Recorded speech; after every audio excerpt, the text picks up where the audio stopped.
فاضل بریلوی رحمۃ اللہ علیہ فرماتے ہیں کہ قیامت میں منظر اس طرح کا ہوگا کہ نبی پاک ہمارے آگے آگے چلیں گے اور ہمیں اللہ کی رحمت کی خوشخبری سناتے جائیں گے، اور جب حضور یہ خوشخبریاں سنائیں گے تو حضور کے لبھائے مبارکہ سے پھول گریں گے اور ہم ان کو اٹھاتے جائیں گے۔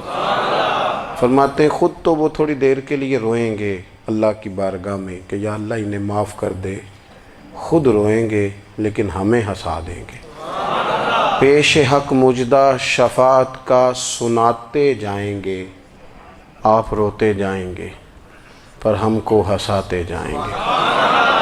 اور باغ جنت میں محمد صلی اللہ تعالیٰ علیہ وسلم، باغ جنت میں محمد مسکراتے جائیں گے، پھول رحمت کے گریں گے ہم اٹھاتے جائیں گے۔ حشر تک ڈالیں گے ہم پیدائش مولا کی دھوم، اور مثل فارس نجد کے قلعے گراتے جائیں گے۔ اور کیا ذوق بیان کیا، فرمانے لگے خاک ہو جائیں عدو جل کر مگر ہم تو رضا، دم میں جب تک دم ہے ذکر ان کا سناتے جائیں گے۔ جب تک سانسوں کی ڈوری چل رہی ہے، دم میں جب تک دم ہے ذکر ان کا سناتے جائیں گے۔ اللہ تبارک و تعالیٰ نے ہمارے محبوب کریم علیہ السلام کو دنیا میں بھیجا تو فرمایا یا ایھا الناس قد جاءکم برہان من ربکم، اے لوگو تمہارے پاس تمہارے رب کی دلیل آ گئی ہے۔ اللہ تبارک و تعالیٰ نے محبوب پاک علیہ السلام کو سراپا دلیل بنا کے بھیجا۔ باقی انبیاء کرام علیہم السلام کے پاس بھی اپنی نبوت کے دلائل کے طور پر بے شمار معجزات تھے، اور حضور کریم علیہ السلام کے تو پورے وجود کو ہی اللہ نے معجزہ بنایا ہے۔ اور نبی پاک صلی اللہ تعالیٰ علیہ وآلہ وسلم کی نبوت کی دلیلیں، حضور کے رسالت کے مستحکم دلائل جگہ جگہ آپ کو ملیں گے۔ سب سے پہلی چیز تو یہ سمجھنے والی ہے کہ نبی پاک علیہ السلام نے جس چیز کو سب سے پہلے اپنی نبوت کی دلیل کے طور پر بیان فرمایا وہ حضور کا کردار ہے، سیرت ہے، عمل ہے، حضور کا لوگوں کے ساتھ رویہ ہے۔ نبی پاک علیہ السلام کی تبلیغ کے 3 دور ہیں۔ ایک تو حضور نے اپنے قول سے تبلیغ فرمائی ہے، وہ 40 سال کی عمر سے محبوب نے اعلان فرمایا اور تبلیغ کی۔ اور ایک نبی پاک صلی اللہ تعالیٰ علیہ وسلم بالواسطہ حضور کی تبلیغ ہے جو آج تک جاری ہے۔ امت کے علماء، مشائخ، مبلغین حضور کے دین کو آگے پھیلا رہے ہیں، تو دراصل یہ بھی تبلیغ رسول پاک علیہ السلام ہی کی تبلیغ۔ اور ایک حضور کی تبلیغ کا دور ہے، حضور کی پیدائش سے لے کر ولادت مبارکہ سے لے کر حضور علیہ السلام کے اعلان نبوت تک۔ اس دوران نبی پاک نے جو تبلیغ فرمائی ہے وہ اپنے کردار سے فرمائی ہے۔ عرب کا وہ معاشرہ جو بڑا میلا کچیلا گدلا ہو چکا تھا، جس کے اندر سراسر مادہ پرستی کا زور تھا، جس کے اندر لوگ انسانوں کی خرید و فروخت کرتے تھے، جس کے اندر بیٹیوں کو زندہ دفن کر دیتے تھے، جس کے اندر جو آدمی جتنا زیادہ مضبوط ہوتا تھا اتنا زیادہ لٹیرا بن جاتا تھا، اس معاشرے کے اندر رسول کریم علیہ السلام نے 40 سال گزارے، اور اس طرح گزارے کہ جو بیگانے بھی تھے وہ بھی کہا کرتے تھے یہ صادق ہیں، یہ امین ہیں۔ اور جب حضور نے اعلان نبوت کیا تو فرمایا، یہ قرآن مجید کے لفظ ہے، فرمایا فَقَدْ لَبِثْتُ فِيكُمْ عُمَرًا مِّن قَبْلِهِ أَفَلَا تَعْقِلُونَ، میں تمہارے بیچ عمر کا ایک حصہ گزار چکا ہوں، تمہیں عقل نہیں ہے، شعور نہیں ہے۔ نبی کریم علیہ السلام نے اپنے کردار کو، اپنے عمل کو اپنی نبوت کی دلیل کے طور پر بیان فرمایا۔ وہ تو حضرت حلیمہ بھی فرماتی ہیں نا، جب میں نبی کریم علیہ السلام کو اپنے گھر لے گئی تو میرا اپنا بچہ بھی دودھ پیتا تھا، 2 میرے بیٹے ہو گئے، ایک میری یہ نسبی اولاد اور حضور میری رضائی اولاد۔ تو کہتی ہیں جب میں کریم محبوب علیہ السلام کو اپنے سینے سے لگاتی تھی تو حضور میرے ایک پستان سے دودھ پیتے تھے اور دوسرا اپنے بھائی کے لیے چھوڑ دیا کرتے تھے۔ یہاں سے رسول کریم علیہ السلام نے کردار کے ذریعے تبلیغ، اور پھر اعلان نبوت سے پہلے ایک تنظیم عرب کے جوانوں پر، عرب کے سرداروں پر مشتمل بنائی گئی، جس میں نبی کریم علیہ السلام نے بڑا حصہ لیا سرکار نے، اور بڑے اہم لوگوں کو شعور حضور نے عطا فرمائے، وہ اس جماعت کا فیصلہ تھا کہ ہم سارے جوان، سارے بڑے لوگ ملیں گے۔ یہ حضور کے اعلان نبوت سے پہلے کی بات ہے۔ ہم بڑے لوگ ملیں گے، کسی بڑے کو کسی چھوٹے پر ظلم نہیں کرنے دیں گے، کسی آدمی کو کسی غریب کا حق نہیں کھانے دیں گے۔ حضور علیہ السلام نے نا اپنی کردار سے، اپنے عمل سے، اور آپ کا جو عمل ہوتا ہے نا وہ اصل ہوتا ہے۔ ایک ہوتا ہے آپ کوئی بات کرتے ہیں اور ایک ہوتا ہے کہ آپ کوئی عمل کرتے ہیں۔ آپ جب عمل کرتے ہیں تو عمل کے ذریعے بھی لوگوں تک بات پہنچتی ہے کہ دراصل آپ کا اٹھنا بیٹھنا چلنا پھرنا کیا ہے۔ میرے رسول کریم علیہ الصلاۃ والسلام کا اٹھنا بھی ایک نبی کا، بیٹھنا بھی ایک نبی کا، بات کرنا بھی ایک نبی کا، معاملات زندگی کرنا بھی ایک نبی کا، لین دین کرنا بھی ایک نبی کا۔ ایک شخص کہتے ہیں میں نے اعلان نبوت سے پہلے حضور علیہ السلام سے کوئی چیز خریدی تھی اور میں نے عرض کیا تھا آپ یہاں تشریف رکھیں، میں پیسے لے کے آتا ہوں۔ میں 3 دن کے بعد آیا۔ دیکھو یہ بات کرنی کتنی آسان ہے، بولنی کتنی آسان ہے، پر 3 دن یہاں میرے بھائی کو کسی شخص کو 2 گھنٹے انتظار کرنا پڑ جائے تو لوگ کہتے ہیں الانتظار اشد من القتل۔ یہ تو قتل سے زیادہ تکلیف والا معاملہ ہے منتظر رہنا کسی کا۔ کہتے 3 دن کے بعد میں آیا تو میرے رسول کریم وہیں تشریف فرمایا۔ بس اتنا فرمایا یار تم نے مجھے بڑی تکلیف میں ڈال دیا، 3 دن ہو گئے یہاں رکے ہوئے۔ تو حضور نے اپنے کردار کو، اپنے عمل کو، اپنے معاملات کو سب سے پہلے اپنی نبوت کی دلیل کے طور پر پیش کیا۔ کسی نے کیا خوب کہا تھا کہ جو تیری جان کے دشمن ہیں وہ بھی کہتے ہیں، وہ جو تیری جان کے دشمن ہیں، بظاہر تو آئے ہیں نا ہجرت کی رات جان لینے، لیکن امانتیں حضور کے گھر میں رکھی ہوئی ہیں، امانتیں کاشانہ نور پہ پڑی ہیں۔ وہ جو تیری جان کے دشمن ہیں وہ بھی کہتے ہیں کہ امین تو ہے اور صداقت کی آبرو تو ہے، امین بھی تو ہے، صداقت کی آبرو تو ہے۔ تو پہلے کردار۔ پھر دوسری بات، اللہ تعالیٰ نے اپنے محبوب علیہ الصلاۃ والسلام کو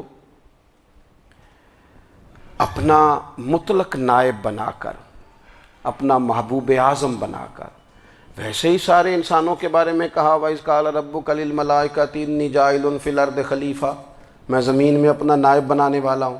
لیکن حضور علیہ السلام تو محبوب ہے نا، حضور کی نیابت تو محبوبیت کے درجے پر فائز ہے۔ تو رسول پاک کو رب کریم نے اس طرح کا بنا کے بھیجا کہ حضرت عبداللہ ابن رواحہ رضی اللہ تعالیٰ عنہ بیان فرماتے ہیں کہ اگر حضور کوئی معجزہ نہ بھی دکھاتے، نبی کریم علیہ السلام سے کوئی اعجاز لوگ نہ بھی دیکھتے، تو محبوب کا تو چہرہ ہی اس طرح کا تھا، لوگوں نے دیکھتے جانا تھا اور کلمہ پڑھتے جانا تھا۔ لیکن باوجود اس کے میرے رسول پاک کا اعجاز یہ ہے، کمال یہ ہے کہ حضور کبھی اشارہ کر دیں تو چاند 2 ٹکڑے ہو جائے، کبھی دعا مانگ دیں تو ڈوبا ہوا سورج واپس آ جائے، کبھی محبوب گزرنے لگیں تو پتھر آپ پر سلام پڑے، کبھی حضور پہاڑ پر چڑھ جائیں تو پہاڑ وجد میں آ کر جھومنے لگیں، محبوب کا کبھی نماز پڑھاتے ارادہ بن جائے تو اللہ تعالیٰ قبلے کا رخ ہی تبدیل فرما دے۔ کیا خوبصورت سوچ ہے اور کیا نظریہ دیتے ہیں بریلی کے امام۔ فرماتے ہیں اجابت کا جوڑا عنایت کا صحرا، دلہن بن کے نکلی دعائے محمد، اور اجابت نے جھک کر گلے سے لگایا بڑی ناز سے جب دعائے محمد۔ دیکھو خدا کی رضا چاہتے ہیں دو عالم، خدا چاہتا ہے رضائے محمد صلی اللہ تعالی علیہ وسلم۔ اور ایک مقام پہ فرماتے ہیں نائب دست قدرت پہ لاکھوں سلام، نائب دست قدرت پہ لاکھوں سلام۔ تو اللہ تعالیٰ نے نبی پاک صلی اللہ تعالی علیہ وسلم کو جو اعجاز۔ پھر ایک اور بات، حضور امی ہیں، دنیا میں آ کر محبوب نے کسی سے پڑھا ہی نہیں۔ میرے محبوب نے جتنا پڑھا ہے رب کریم سے ہی پڑھا ہے۔ الرحمن علم القرآن خلق الانسان، رحمان نے قرآن سکھایا پھر انسان بنایا۔ اللہ تبارک و تعالیٰ کی بارگاہ کرم سے حضور نے لیا۔ رسول کریم امی ہیں، یہ بھی حضور کی نبوت پر ایک بڑی دلیل۔ دیکھو ایک ہوتا ہے کوئی آدمی بچپن سے ہی کسی چیز سے شغف رکھے اور جب اس کی عمر بڑی ہو جائے تو کہتے ہیں اس کا تجربہ بڑا ہو گیا ہے، یہ پہلے کچھ شعر کہتا تھا، کوئی ادبی جملہ کہتا تھا، تو اب اس کی یہ کام کرتے کرتے عمر بڑی ہو گئی ہے تو رسوخ حاصل ہو گیا۔ 40 سال کی عمر مبارک تک نبی کریم نے ایک شعر بھی نہیں کہا۔ حضور علیہ السلام نے کبھی کوئی ایسی بات، ویسے تو حضور کی ہر بات حکمت والی، لیکن جس کو عرب کے لوگ اپنے لہجے میں شاعری یا اپنے لہجے میں ادب کہتے تھے، وہ حضور نے بیان نہیں فرمایا۔ لیکن جب 40 سال کی عمر میں اعلان نبوت کیا تو پھر بڑے بڑے فصیح و بلیغ، بڑے بڑے سیانے طفیل بن عمرو کہتے ہیں کہ اس شخص کو بھی میں نے دیکھا جسے بڑا ناز تھا اپنی فصاحت اور بلاغت پر، اور جب وہ حضور کے پاس آیا اور اس نے آ کے کچھ باتیں کی تو محبوب خاموشی سے سنتے رہے، اور جب وہ چپ کر گیا تو میرے کریم نے صرف سورہ فاتحہ پڑھی۔ کبھی اٹھتا تھا، کبھی بیٹھتا تھا، کبھی غور کرتا تھا، کبھی دائیں جاتا تھا، کبھی بائیں جاتا تھا، پھر کہنے لگا بتاؤ نا کلام کس کا ہے؟ فرمایا اس رب کا، اس رب کا، اس رب کا جس کا میں رسول بن کے آیا ہوں۔ نبی کریم صلی اللہ تعالیٰ علیہ وسلم امی ہیں، لیکن حضور نے کائنات کے رازوں سے پردے ہٹا دیے، نبی کریم نے جینے کے سلیقے بتا دیے، حضور نے ہر شخص کو اس کے مقصد حیات سے آگاہ کر دیا۔ نبی کریم علیہ السلام نے وہ فلسفہ حیات بیان کیا کہ لوگوں کو صرف جینے میں ہی مزہ نہیں آیا، مرنے میں بھی مزہ آنے لگا۔ لوگ آگے بڑھ بڑھ کے جانیں پیش کرنے لگے، اپنی اولادیں قربان کر، جو فلسفیوں سے کھل نہ سکا اور نکتہ وروں سے حل نہ ہوا، وہ راز ایک طیبہ والے نے بتلا دیا چند اشاروں میں۔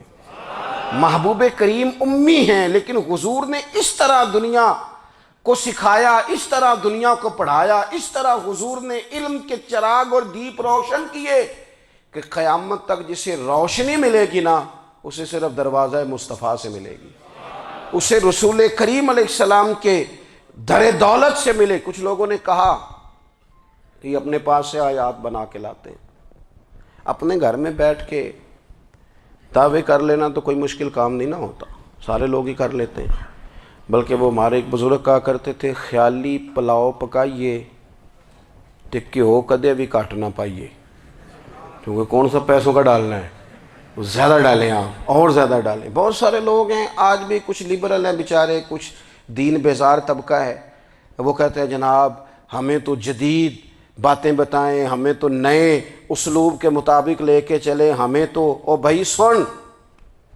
میرے نبی پاک علیہ السلام نے فرمایا میرا قرآن کبھی پرانا نہیں ہوگا، اسے پڑھ کے دیکھ، اس کی جدت کا حسن دیکھ، یہ تو کھلا ہوا باغ ہے، تو ایک دفعہ اس کے قریب آئے گا تو خوشبو ملے گی، دوسری دفعہ آئے گا تو اس سے زیادہ تازی ملے گی، ایک دفعہ پھل کھائے گا تو مزیدار ہوگا اور دوسرا کھائے گا ہو سکتا ہے شکل ملتی جلتی ہو لیکن ذائقہ بڑا نرالا ہوگا۔ تو تو صحیح نا، جب کچھ لوگوں نے کہا یہ خود سے بنا کے آیات لاتے ہیں تو فرمایا وَإِن كُنتُمْ فِي رَيْبٍ مِّمَّا نَزَّلْنَا عَلَىٰ عَبْدِنَا فَأْتُوا بِسُورَةٍ مِّن مِّثْلِهِ، اگر تمہیں کوئی شک ہے اس میں جو ہم نے اپنے بندہ خاص میں نازل کیا ہے تو تم بھی اس جیسی ایک آیت بنا کے لاؤ۔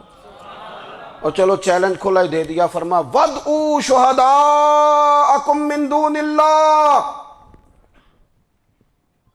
اللہ اور اللہ والوں کو چھوڑ دو، تفسیری ترجمہ عرض کر رہا ہوں، یعنی صحابہ کو چھوڑ دو، حضور کے ماننے والوں کو چھوڑ دو، باقی ساری دنیا کے کافر اکٹھے ہو جاؤ، ایک آیت بس قرآن جیسی لے کے آؤ، ایک آیت لے کے آؤ، ان کنتم صادقین، اگر تم سچے ہو۔ جوانوں سنو، کہا ایک آیت، اور یہ چیلنج آج تک قرآن مجید کا موجود ہے، آج تک وَإِن كُنتُمْ فِي رَيْبٍ مِّمَّا نَزَّلْنَا عَلَىٰ عَبْدِنَا فَأْتُوا بِسُورَةٍ مِّن مِّثْلِهِ، تم قرآن کے مقابلے کی ایک صورت لے کے آؤ اور سارے حمایتی اکٹھے کر لو اپنے، ان کنتم صادقین، اگر تم سچے ہو۔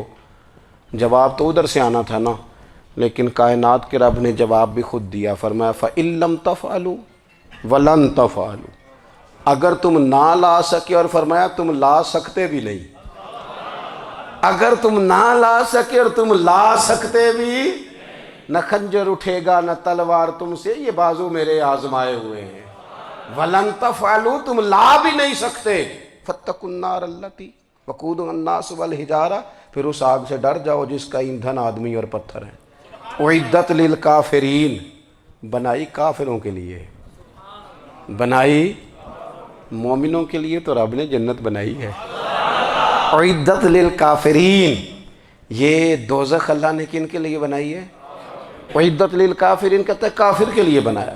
تو اللہ تبارک و تعالیٰ نے میرے رسول پاک صلی اللہ تعالیٰ علیہ وسلم کو وہ کتاب عطا فرمائی، اور پھر حضور کی فصاحت و بلاغت، معرفت۔ دیکھو ایک ہوتا ہے گھنٹوں باتیں کرنا، ایک ہوتا ہے کئی کئی والیم پر مشتمل، کئی کئی جلدوں پر مشتمل کتب کا لکھنا، اور ایک ہوتا ہے کسی بندے کا ایک بات کرنا اور سامنے والے کی طبیعت کو اتنا جگا دینا کہ اگلی بات فوراً ہی اس کی سمجھ میں آ جائے۔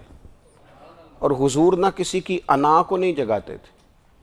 ہم بعض اوقات کسی سے خطاب کرتے ہیں، بات کرتے ہیں تو سامنے والے کی انا کو جگا دیتے ہیں، ٹھیس پہنچاتے ہیں، وہ کہتا ہے چل پھر تگڑا ہو جا میں بھی آیا۔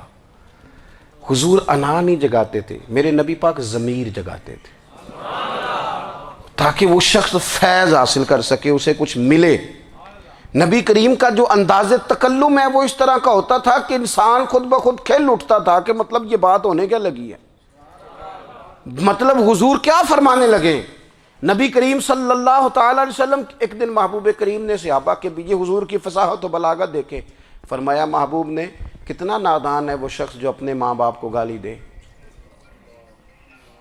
کھلی ہو گئی لوگوں کی آنکھیں، کان کھڑے ہو گئے کہ یا رسول اللہ کون ایسا بدبخت ہے جو ماں باپ کو گالی دے گا۔ اب جب سوالات ذہنی سطح پر پوری طور پر ابھر گئے نا، تو اب رسول کریم نے بات سمجھائی۔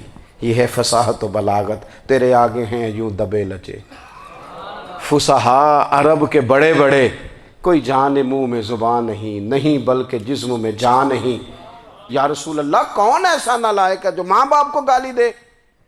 اب جب ذہنی سطح یہاں تک ابھر آئی تو اب حضور نے سمجھایا، فرمایا جب تم کسی کے ماں باپ کو گالی دو گے نا تو وہ بھی تو جواب میں تمہارے ماں باپ کو دے گا نا، تو فی نفس ہی یہ تم نے خود ظلم کیا ہے اپنے ماں باپ پر۔ کیوں تم نے ایسا لہجہ اختیار کیا کہ جس سے سامنے والے کی انا جاگ جائے اور وہ تمہارے مقابلے میں آ کر کے کھڑا ہو جائے؟ کیوں تم نے اس طرح کے انداز اختیار کیے کہ جس سے سامنے والا بھی سارے پنجے کھڑے کر کے باہر نکل آئے اور کہے آ جاؤ پھر میں بھی میدان میں حاضر ہوں؟ رسول کریم کی فصاحت، بلاغت دیکھیں نا، حضور دو چار جملوں میں ساری بات سمجھا جاتے ہیں۔ ایک حدیث پاک اگر ہماری سمجھ میں آ جائے، ایک روایت نبی پاک صلی اللہ تعالیٰ علیہ وسلم نے فرمایا خوبصورت مسلمان وہ ہے جو بے مقصد باتوں کو چھوڑ دے۔ لو اس سے پوری زندگی سجائی جا سکتی ہے، ایک جملے سے پوری زندگی سواری جا سکتی ہے، کوئی لمبی چوڑی باتوں میں جانے کی ضرورت نہیں۔ کہا خوبصورت مسلمان یہ ہے جو بے مقصد باتوں کو چھوڑ دے، لا یعنی باتوں کو، کیا کہتے ہیں ہمارے دیہات کے لوگ، جڑے پنڈ جانا نہیں ادھر راہ پوچھنے دی، لیکن آج کل لوگ باز آندے یعنی جس بات کا بالکل تعلق نہیں نا وہ بات بھی کرتے جاتے ہیں، جس کا شعبہ ہی نہیں وہ بھی چھلانگ لگا لگا کے اس میں آ جاتا ہے۔ ہم اپنا وقت ضائع کرتے ہیں، اپنی صلاحیتیں ضائع کرتے ہیں، اپنا نقصان کرتے ہیں۔ ہم اپنا کام صحیح کر کے نہیں کرتے اور دوسری ساری دنیا کو ٹھیک کرنا چاہتے ہیں۔ او بھائی آپ جس جگہ جس شعبے سے تعلق رکھتے ہیں آپ اپنے معاملات میں مضبوطی پیدا کریں۔ حضور نے اپنی فصاحت کے ساتھ، بلاغت کے ساتھ لوگوں کو قائل کیا، اور قرآن مجید کی تاثیر کا یہ اثر میرے کریم رسول نے دکھایا کہ رات کو جب حضور بیٹھ کے قرآن پاک پڑھتے تھے نا، جب یاسین والے نبی خود یاسین کی تلاوت کریں، جب طٰہٰ والے محبوب خود طٰہٰ کی تلاوت کریں، غور کرو نا جب مدثر والے محبوب خود ان جملوں کو ادا کریں، یعنی جن کے بارے میں آیت آئی ہے جب وہی یہ آیت پڑھیں کہ انا اعطیناک الکوثر، یعنی جن کا ذکر ہو رہا ہے جب وہ یہ بات کریں کہ یا ایھا النبی انا ارسلناک شاہدا ومبشرا ونذیرا لتؤمنوا باللہ ورسولہ وتعزروہ وتوقروہ وتسبحوہ بکرۃ واصیلا، جن کے بارے میں آیت آئی ہے جب وہ یہ کہہ رہے ہوں کہ ورفعنا لک ذکرک، جب وہ کہہ رہے ہوں والضحیٰ واللیل اذا سجا، ذرا اس کیفیت کو دیکھیں جب محبوب خود پڑھ رہے ہوں، اور جو حضور پر آئی ہیں اس کا ذائقہ، اس کا لطف، اس کا انداز بھلا کیا ہوگا۔ حضور جب رات کو پڑھتے تھے نا قرآن پاک، تو جو پکے کافر تھے نا، ابو جہل جیسے لوگ، وہ بھی جھاڑیوں میں چھپ چھپ کے مدینے والے کی تلاوت سنا کرتے تھے، حضور کی تلاوت سنا کرتے تھے۔ یہی بہتر ہے کہ پردوں میں وہ پردہ پوش رہے، وہ اگر پردے ہٹا دے تو کسے ہوش رہے۔ رسول کریم علیہ السلام کی تلاوت کا سننا، قریب جانا، یہ اعجاز ہے۔ حضرت فاروق اعظم کہتے ہیں میں طبیعت کا بڑا ڈاڈا تھا، مزاج کا بڑا سخت تھا، زندگی ہمیشہ ڈٹ کر گزاری، باتوں پر کھڑا رہنا آتا تھا، پر جب میری بہن نے مجھے چند آیتیں سنائی نا تو میں تڑپ ہی گیا۔ کروں آیا سا مار مقامنے نو، ہن مینو مار دے لے چلو، اوے متے عمر دی عمر برباد ہو جائے، جتھے عمر سوار دے لے چلو۔ یہ اعجاز ہے رسول کریم صلی اللہ تعالیٰ علیہ وسلم پر نازل ہونے والی کتاب کا۔ پھر حضور نے خبریں دی، نبی پاک نے خبریں دی۔ حضور نے فرمایا روم فتح ہوگا، وہ ہوا۔ نبی کریم علیہ السلام نے فرمایا شام فتح ہوگا، تو شام فتح ہوا۔ فرمایا ایران فتح ہوگا، تو ایران فتح ہوا۔ سراقہ بن مالک کہتے ہیں ایک گاؤں پر بھی مسلمانوں کی حکومت نہیں تھی، ایک گاؤں پر۔ حضور مکہ مکرمہ سے نکل رہے تھے، مدینہ طیبہ تشریف لے جا رہے تھے، ابھی راستے میں تھے، میں 100 سرخ اونٹوں کے لالچ میں معاذ اللہ حضور کو گرفتار کرنے پہنچ گیا۔ محبوب نے حکم دیا، حضور کا معجزہ میں نے آنکھوں سے دیکھا، میرا گھوڑا زمین میں دھستا چلا گیا، میں نے معافی مانگی، حضور نے معاف کر دیا۔ میں نے سمجھا اچانک ہو گیا ہے۔ یہ منوانا بھی بڑا مشکل کام ہے۔ شجر و حجر پہچان گئے، انسان کی نظروں میں شاکی رہا۔ یہ کچھ ایسے لوگ ہیں جن کو منوانا توبہ توبہ، ماننے کو تیار نہیں، دیکھ دیکھ کے بھی ماننے کو تیار ہے نہیں، ماننے کو تیار ہی نہیں۔ کہتے ہیں کہ میں نے پھر چاہا آگے بڑھنا، تو پھر زمین کے اندر میرے گھوڑے کے پیر دھنسنے لگے، پھر معافی مانگی۔ کریم تیرے معاف کرنے کی ادا پہ بھی قربان جائیں۔ یہ نہیں فرمایا کہ تو بار بار یوں ہی کرتا ہے، فرمایا معافی مانگتا ہے، جا میں نے معاف کیا۔ کہتے ہیں 3 دفعہ میں آگے بڑھا، 3 دفعہ حضور نے معاف کیا تو مسکرا کے فرمانے لگے تو یہاں مجھے گرفتار کرنے آیا ہے، وہ کیسر روم کا علاقہ فتح ہوگا۔ وہ کنگن جو پہنتا ہے نا ہاتھوں میں، بادشاہ کے کنگن معروف ہیں، وہ تیرے ہاتھوں میں آئیں گے۔ اللہ کرے آپ سمجھیں۔ یہ جو لوگ ڈری ڈری سہمی اور ہمارے بچے مایوسی کی معاذ اللہ باتیں کرتے ہیں، وہ دیکھیں حضور کس طرح کی گفتگو فرماتے ہیں۔ ابھی ایک گاؤں پر بھی اسلام کی حکومت نہیں، لیکن حضور کا خبر دینے کا انداز۔ کریم فرمانے لگے وہ کیسر روم کے جو کنگن ہوں گے وہ تیرے ہاتھوں میں آئیں گے۔ جناب سراقہ بن مالک فرماتے ہیں کہ میں مسلمان ہو گیا، حضور کا وصال ہو گیا، کنگن نہیں آئے۔ حضرت ابوبکر صدیق کا وصال ظاہری ہو گیا، کنگن نہیں آئے۔ جناب عمر کا دور آ گیا، سراقہ بوڑھے ہو گئے۔ کوئی بندہ پوچھتا نا کہ اب تو عمر ڈھل گئی ہے، زندگی کا پتہ نہیں، کہنے لگے نہیں میں نہیں جاتا، جب تک کنگن نہیں آتے اسرائیل کوئی نہیں آئیں گے، کیونکہ ساڈے نبی دی زبان ساڈے واسطے قرآن۔ جو دن کو کہہ دیا دن ہے تو دن نکل آیا، جو شب کو کہہ دیا شب ہے تو رات ہو کے رہی، اور خدا نے ان کی زبان کو وہ اختیار دیا، جو نکلی منہ سے ان کے وہ بات ہو کے رہی۔ اور فاضل بریلوی کا تو انداز ہی پھر انوکھا ہے نا، وہ تو کہتے ہیں وہ زبان جس کو سب کن کی کنجی کہیں، جس کو سب کن کی کنجی کہیں، اس کی نافذ حکومت پہ لاکھوں سلام۔ کہنے لگے نہیں آتے حضرت اسرائیل، فکر نہ کرو، بوڑھے ہو گئے تھے، نکلنا گھر سے بند کر دیا تھا، حضرت عمر کا دور تھا، کنگن آ گئے۔ حضرت فاروق اعظم نے ان کے پوتوں سے، نواسوں سے، بچوں سے کہا جاؤ بلا کے لاؤ، کہا دادا جان بوڑھے ہیں، فرمایا تم کان میں کہہ دینا کنگن آ گئے، پھر تم دیکھنا تو صحیح۔ پھر حضرت سراقہ آئے، حضور نے جو خبریں دیں، نبی پاک علیہ السلام نے جو گزشتہ قوموں کے احوال بیان کیے، اور پھر میرے نبی پاک علیہ السلام نا دنیا میں عزتیں دینے آئے، عزتیں۔ یہ مزاج ہمیں کم کرنا چاہیے. یہ جو ہم ساری زندگی اس کام میں لگا دیتے نا، کسی کو نیچا کیسے دکھانا ہے، یہ انداز حضور نے نہیں ہمیں دیا. آپ دیکھو حضور تشریف لائے تو ہمیں پتہ چلا کہ حضرت یوسف جیسا سونا کوئی نہیں. حضور تشریف لائے تو ہمیں پتہ چلا کہ حضرت داؤد جیسی خوبصورت آواز کسی کی نہیں. حضور تشریف لائے تو ہمیں پتہ چلا کہ جناب عیسیٰ علیہ السلام کا فقر اختیاری کس طرح کا تھا. محبوب تشریف لائے تو ہمیں پتہ چلا کہ حضرت موسیٰ کا جلال کس طرح کا تھا.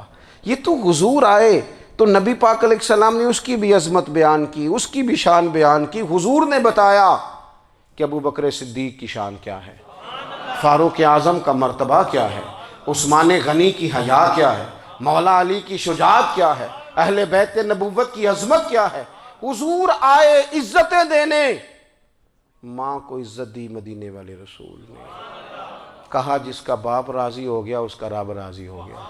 فرمایا جو 2 بیٹیاں 3 بیٹیاں 4 بیٹی بہنیں یا 1 بیٹی یا بہن بیاہ کے آ گیا نا، اس طرح میری 2 انگلیاں جڑی ہوئی ہیں، میرے ساتھ جڑ کے جنت میں جائے گا. رسول کریم صلی اللہ تعالی وسلم نے عزت دی، عزت دی. حضور عزتیں دینے، کوئی اعزاز نہیں. ان پڑھ بندہ ہے، سادہ ہے، غریب ہے، مزدوری کرتا ہے، ہاتھوں پہ چھالے. یا رسول اللہ اس کا بھی کوئی اعزاز ہے؟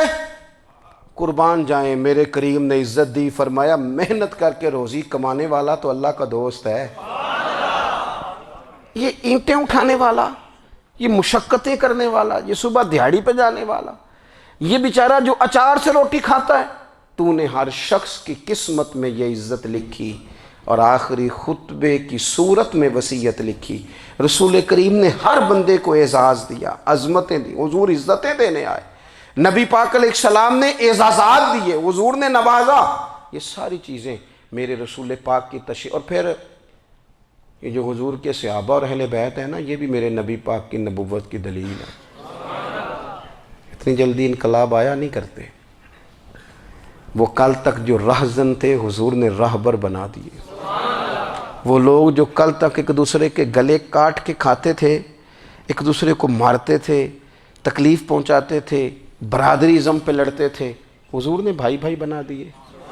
ایک پلیٹ میں کھانا کھانے لگے، سیدنا بلال حبشی، صہیب رومی، سلمان فارسی. حضور نے یوں کر کے ملا دیا. نبی کریم علیہ السلام نے تقسیمیں ختم کر دی دنیا میں. حضور کہ صحابہ نے اپنا کردار اس طرح کا دکھایا، اتنا بلند کیا، اور صحابہ کرام علیہم رضوان اس کو دیکھ کر اتنی بلندیوں پہ گئے کہ گواہیاں اللہ کا قرآن دیتا ہے. فرمایا محمد الرسول اللہ والذین معہ اشداء علی الکفار رحماء بینہم تراہم رکعا سجدا یبتغون فضلا من اللہ ورضوانا. فرمایا یہ جو میرے محبوب کے ساتھ والے ہیں کافروں پر سخت ہیں، آپس میں نرم دل ہیں. تم جب بھی انہیں دیکھو گے سجدے کرتے دیکھو گے، رکوع کرتے دیکھو گے. تم انہیں دیکھو گے اللہ کی رضا کے متلاشی ہیں. انہیں ساری مادہ پرستی سے نکال کر محبوب نے رب کی رضا کے رستے پہ ڈال دیا. میرے نبی کریم سید عالم صلی اللہ تعالیٰ علیہ وسلم کی نبوت کے دلائل کے طور پر یہ ساری چیزیں آئیں. بس میں بات سمیٹنے لگا ہوں. حضور کا جو اخلاق ہے نا، وہ بھی نبی کریم علیہ الصلاۃ والسلام کی نبوت کی بہت بڑی دلیل ہے. وَإِنَّكَ لَعَلَىٰ خُلُقٍ عَظِيمٍ. محبوب ہم نے آپ کو نا خلق عظیم کا مالک بنایا ہے. کچھ لوگ سمجھتے ہیں صرف آپ کا بولنے کا انداز ٹھیک ہو تو آپ با اخلاق ہیں. نہیں بھائی، بولنے کا انداز ٹھیک ہونا با اخلاق نہیں، سچ بولنا اخلاق کی علامت ہے. آپ کا حق بات کرنا اخلاق ہے، آپ کا صحیح گواہی دینا اخلاق ہے، آپ کا اللہ تعالیٰ کی طرف سے آزمائش آنے پر صبر کا مظاہرہ کرنا اونچا اخلاق ہے. رب نعمت دے تو آپ کا وجود ڈھلتا جائے شکر میں، یہ اخلاق ہے. رب کریم اگر آپ کو کسی وقت کسی آزمائش میں اپنی حکمت سے ڈالتا ہے تو عزت نفس کو برقرار رکھنا، خودداری کو برقرار رکھنا، یہ اخلاق. نبی پاک نے اعلیٰ ترین اخلاق کی بات بتائی، اعلیٰ ترین. حضور نے لوگوں سے بیعت لیتے وقت کہا تھا میرے ہاتھ پر بیعت کرو، چوری نہیں کرو گے. نبی پاک علیہ السلام نے مختلف امور پر بیعت لی. حضرت حکیم بن حزام کہتے ہیں حضور نے میرے ہاتھ پہ ہاتھ رکھ کے کہا میرے ہاتھ پہ ہاتھ رکھ کے بیعت کرو کہ کسی دنیا دار سے سوال نہیں کرو گے، خودداری سے زندگی گزارو گے، عزت نفس سے، جو رب نے تمہیں دیا ہے تم اس پر راضی رہو گے، لوگوں کی جیبوں کو ٹٹولنا، دوسروں کی دولتوں پہ راج کرنا، دوسروں کے مال پر نگاہیں ڈالنا اللہ کے حبیب نے پسند نہیں فرمایا۔ فرمایا بیعت کرو کہ تم کبھی کسی سے سوال نہیں کرو گے۔ حد ہو گئی، نبھانے والوں نے پھر اس عہد کو نبھایا اور کمال کر دی۔ حضرت حکیم بن حزام گھوڑے پہ بیٹھے تھے، ہاتھ میں درہ تھا، وہ زمین پہ گر گیا، قریب غلام کھڑا تھا، حضرت حکیم بن حزام خود گھوڑے سے اترے، درہ اٹھایا، دوبارہ گھوڑے پہ بیٹھے۔ غلام عرض کرنے لگا حضور مجھے بتا دیتے میں اٹھا کر دے دیتا۔